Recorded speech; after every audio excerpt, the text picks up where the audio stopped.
युद्ध के मैदान से आ रही इस वक्त की एक और बड़ी खबर आपको बता देते हैं। इजराइल के खिलाफ ईरान ने बड़ी तैयारी की है। ईरान ने बनाई है तबाही मचाने वाली मिसाइल और उसकी नुमाइश की है। पहली बार जारी की गई फतह-2 मिसाइल की तस्वीर ईरान द्वारा। फतह-2 मिसाइल देखने पहुंचे खुद खामेनेई। हाइपरसोनिक मिसाइल है फतह-2 जिसकी नुमाइश की गई ईरान द्वारा। खुद खामेनेई इस मिसाइल को देखने पहुंचे हैं। पहली बार फतह-2 की तस्वीरें जारी की गई हैं ईरान द्वारा।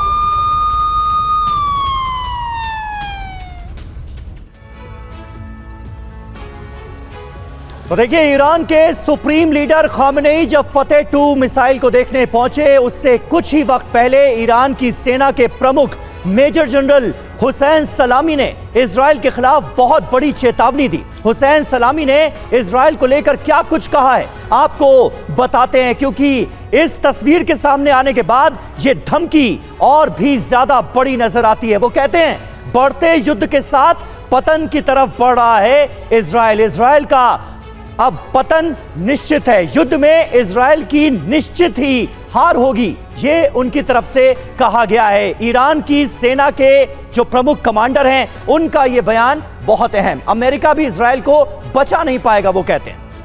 इसके अलावा खामेनेई ने यह भी कहा कि मुस्लिम देश इजराइल के अत्याचारों का बदला जरूर लेंगे। बार बार यही कोशिश की मुस्लिम देश एक हो। फिलिस्तीन संघर्षपूर्ण युद्ध की राह पर खड़ा हुआ है, यानी एक बड़े युद्ध की तैयारी इस फिलिस्तीन द्वारा की गई है। संघर्षपूर्ण युद्ध है जिसकी राह पर खड़ा हुआ है। हमारे साथ तल अवीव से जुड़ गए हैं विपिन चौबे भी, सीधे उनका रुख कर लेते हैं। विपिन, लगातार ईरान की तरफ से अपनी ताकत भी दिखाई जा रही है और जब वो ताकत दिखाते हैं तो वो इस युद्ध को कैसे संघर्षपूर्ण है, कैसे सभी मुस्लिम देश साथ आए, उसकी चुनौती भी देते हैं। इसका लेकिन जमीन पर कोई असर नहीं दिख रहा है क्योंकि इजराइल अपने मिशन पर तेजी से आगे बढ़ रहा है। क्या कुछ आप देख पा रहे हैं वहां? देखिए, आज की तारीख में आप जानते हैं कि सऊदी अरब में 57 मुस्लिम देश एक साथ इकट्ठा हुए और इस जंग पर लंबी चर्चा हुई। लेकिन उसके बाद क्या हुआ? आज की तारीख में यह बात बिल्कुल साफ है कि इजराइल किसी भी तरह से अब इस युद्ध में पीछे हटने को तैयार नहीं है। उसने तय कर लिया है कि जो कुछ होगा वो देखा जाएगा, लेकिन इस बार उसके देश पर हमला करने वाले हमास के लड़ाकों का समूल नष्ट करना है और इस लड़ाई में उसके सामने जो कोई भी आएगा उससे वो भिड़ने को तैयार है। और इससे पहले इतिहास भी ये बताता है कि जब जब अरब मुल्कों ने मिलकर भी हमला किया है इजराइल पर तो उन्हें मुंह की खानी पड़ी है। इसीलिए ईरान बैकडोर से इस पूरे मामले में इस तमाम युद्ध को सपोर्ट तो कर रहा है लेकिन खुलकर कोई फ्रंट नहीं खोल रहा है। लेबनान भी हमला तो करता है लेकिन फ्रंट खोलता हुआ नजर नहीं आता है। यमन से देखिए, हूती विद्रोही मिसाइल हमला करते हैं लेकिन खुलकर युद्ध में नहीं उतरते हैं क्योंकि वो जानते हैं कि जब वो इकट्ठा होकर हमला किए हैं तो इजराइल जैसे ताकतवर मुल्क का मुकाबला नहीं कर सकते हैं। इसीलिए वो सपोर्ट कर रहे हैं लेकिन खुलकर मैदान में नहीं उतर रहे हैं और इजराइल तब तक नहीं रुकेगा जब तक हमास का सबूल नष्ट नहीं कर लेता। बिल्कुल बिल्कुल विपिन, बने रहे आप हमारे साथ। तो देखिए, इस वक्त दो बड़ी डेवलपमेंट्स ईरान की तरफ से सामने आई हैं। ईरान की सेना के जो जनरल हैं वो धमकाते हुए नजर आ रहे हैं और फतह-2 मिसाइल की नुमाइश करता हुआ ईरान नजर आ रहा है। ये दो तस्वीरें एक खास मैसेज दे रही हैं। वेस्ट बैंक में भीषण जंग इस बीच जारी है। आईडीएफ और हमास लड़ाकों के बीच भीषण जंग चल रही है। जेनिन में हमास ने आईडीएफ के काफिले पर किया है हमला।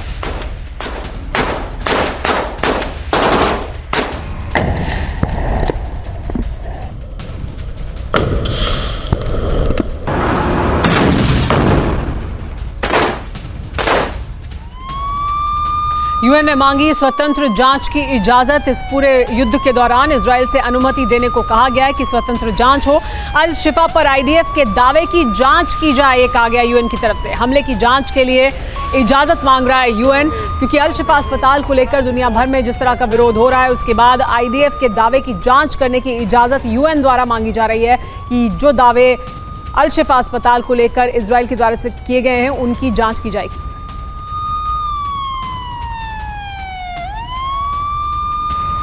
एक और बड़ी खबर युद्ध के मैदान से आ रही है। पूर्व इजरायली प्रधानमंत्री का बड़ा बयान सामने आया है। खान यूनुस को लेकर बोले ऑलमर्ट, खान यूनुस में ही है हमास का असली हेडक्वार्टर। खान यूनुस में हमास लड़ाकों की कई सुरंगें भी मौजूद हैं। खान यूनुस में ताबड़तोड़ हमले कर रही है इजरायली डिफेंस फोर्स इस वक्त, यानी सीधे तौर पर हेडक्वार्टर को निशाना बनाने की कोशिश है हमास के, जैसा दावा किया जा रहा है इजरायली डिफेंस फोर्स द्वारा भी और पूर्व प्रधानमंत्री इजराइल के उनके द्वारा भी।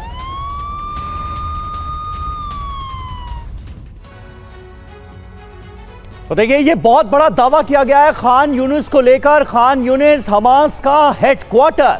पूर्व इजरायली पीएम ने क्या कहा है, जरा आपको बता दें। खान यूनिस में ही हमास का असली हेडक्वार्टर है।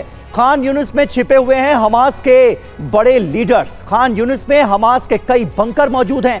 हथियारों का जखीरा भी हमास का यहीं पर मौजूद है, यह दावा किया गया है। कमांड पोजीशन, लॉन्चिंग पैड यहां पर मौजूद हैं और यहां पर हमास के लड़ाकों की सुरंगें भी मौजूद हैं। तो खान यूनिस को लेकर अब खास फोकस इजराइल का नजर आ रहा है। क्या है यहां पर ताजा हालात, जान लीजिए।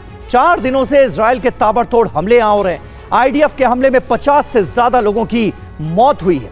सप्लाई चेन टूटने से भूख से तड़प रहे हैं लोग। जल्द ही यहां पर बड़े पैमाने पर ग्राउंड ऑपरेशन शुरू करने की तैयारी की जा रही है। खान यूनिस खाली करने की चेतावनी भी इजराइल की तरफ से दे दी गई है, लेकिन ये अपने आप में कई बड़े सवालों को जन्म देता है। दक्षिण गाजा के करीब 15 लाख लोगों का अब क्या होगा? खान यूनिस पर कब्जा मतलब हमास का खात्मा है क्या? हमले होने पर शरणार्थी कहां जाएंगे? बड़ी तादाद में आम लोगों की भी जान जाएगी, ये साफ तौर पर नजर आता है। विपिन चौबे हमारे संवाददाता वॉर जोन से हमारे साथ मौजूद हैं। विपिन, ये खबर साफ तौर पर आने वाले वक्त में इजराइल का ऑपरेशन किस अंदाज में आगे बढ़ने वाला है, इसके संकेत देती नजर आ रही है। क्या बड़े पैमाने पर आम नागरिकों की जान जाए तो जाए, लेकिन इजराइल इस ऑपरेशन को आगे बढ़ाएगा? खान यूनिस में भी नॉर्थ गाजा की तर्ज पर बड़े हमले किए जाएंगे, लग रहा है क्या ऐसा? संभावना पूरी है सबीर, और पहले दिन से लेकर आज तक लगभग 43 दिन बीत चुके हैं, लेकिन इजराइल के स्टैंड में कोई फर्क नहीं आया है। इजराइल ने इस बार साफ कहा था कि जो होता है हो जाए, जितने लोग मरते हैं मर जाए, पूरे गाजा पट्टी को समतल बनाते हैं तो बन जाए, लेकिन हम हमास के लड़ाकों को मारने में कोई समझौता नहीं करेंगे। 43 दिन बीत गया, इसीलिए आज तक बंधकों की रिहाई पर कोई फैसला नहीं हो पाया, क्योंकि इजराइल घुटने टेकने को तैयार नहीं है किसी भी तरह से। और वही होता हुआ गाजा पट्टी के साउथ गाजा के हिस्से में होता हुआ नजर आ रहा है। नॉर्थ गाजा पहले आप जानते हैं कि मलबे में तब्दील हो चुका है और 5-7 हजार लड़ाके भी मारे गए हैं, लेकिन अभी भी 40,000 से ज्यादा लड़ाके हैं जो 25 लाख लोगों को शेल्टर बनाकर, ह्यूमन शील्ड बनाकर उनके अंदर छिपे हुए हैं। लिहाजा उनको मारना जरूरी है, और इसके बीच में अगर जितनी बड़ी आबादी आएगी उसको मारने से इजराइल फिलहाल आज का जो स्टैंड है उसमें परहेज करता हुआ नजर नहीं आ रहा है। एक नई एडवाइजरी आई है, अल अहली जो इलाका है वहां पर कहा है लोगों को मूव करने के लिए, लेकिन 25 लाख लोग कैसे एक साथ इतने बड़ी तादाद में मूव करेंगे और हमास क्या उनको मूव करने देगा, यह सबसे बड़ा सवाल है। जी हाँ, ये तमाम सवाल हैं जो बने हुए हैं, लेकिन अब बात करते हैं अगली बड़ी खबर की। नेबलस में बलाटा कैंप में बमबारी हुई है। बमबारी के बाद घर में आग लग गई। इलाके में हुई जमकर तबाही इस धमाके की वजह से।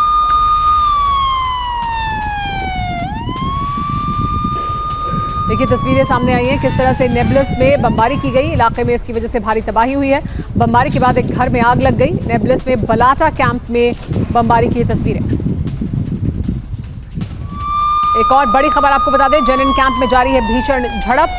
आईडीएफ और हमास के लड़ाकों में फायरिंग जारी है। हिंसक झड़प का वीडियो भी अब सामने आ गया है। ये जेनिन कैंप की तस्वीरें हैं जहां पर आईडीएफ और हमास के लड़ाकों में गोलीबारी हो रही है। आमने सामने की झड़प देखने को मिल रही है। ये हिंसक झड़प हो रही है जेनिन कैंप में।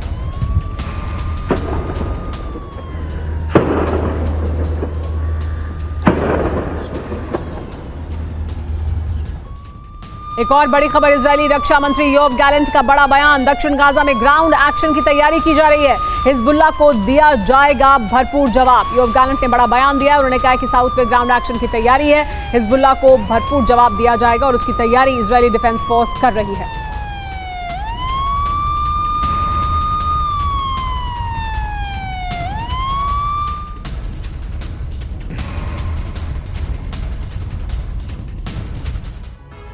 और इजरायली फोर्स की साउथ गाजा में तैयारियों को लेकर रक्षा मंत्री योव गैलेंट ने और क्या कुछ कहा है, जल्दी से आइए आपको ये बता देते हैं। उनका ये बयान बहुत अहम है, जो कि संकेत दे रहा है कि आने वाले वक्त में इस मिशन को कैसे आगे बढ़ाया जाएगा। उत्तर के बाद मिशन दक्षिण। इजराइल का दक्षिणी गाजा को लेकर बड़ा प्लान सामने आया है। हमास से निपटने के लिए हम पूरी तरह से तैयार हैं, यह कहा गया है। दक्षिण गाजा में हमले तेज करेगी इजरायली फोर्स। हवाई हमले के बाद ग्राउंड ऑपरेशन की जा रही है तैयारी।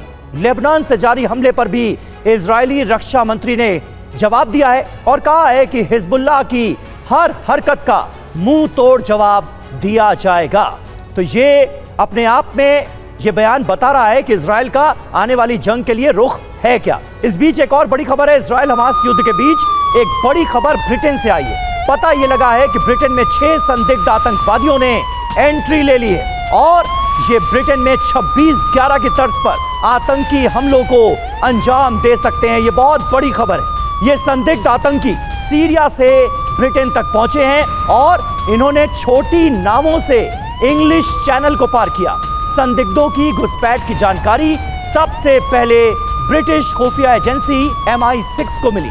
ये जानकारी दमिश्क के नेटवर्क से हासिल हुई है। इसी के बाद 6 संदिग्धों को खोजने का अभियान शुरू हो गया। सबसे बड़ी बात यह है कि 6 संदिग्ध आतंकियों को ब्रिटेन भेजने में ईरान का हाथ होने की आशंका जताई गई।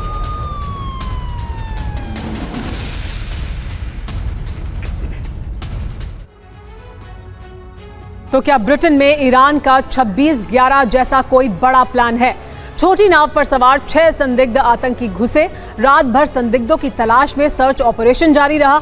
इंग्लैंड में, स्कॉटलैंड, वेल्स में हमले की आशंका है, यानी इंग्लैंड, स्कॉटलैंड या वेल्स में हमला हो सकता है। सरकारी इमारतों पर आतंकी हमले का डर बना हुआ है।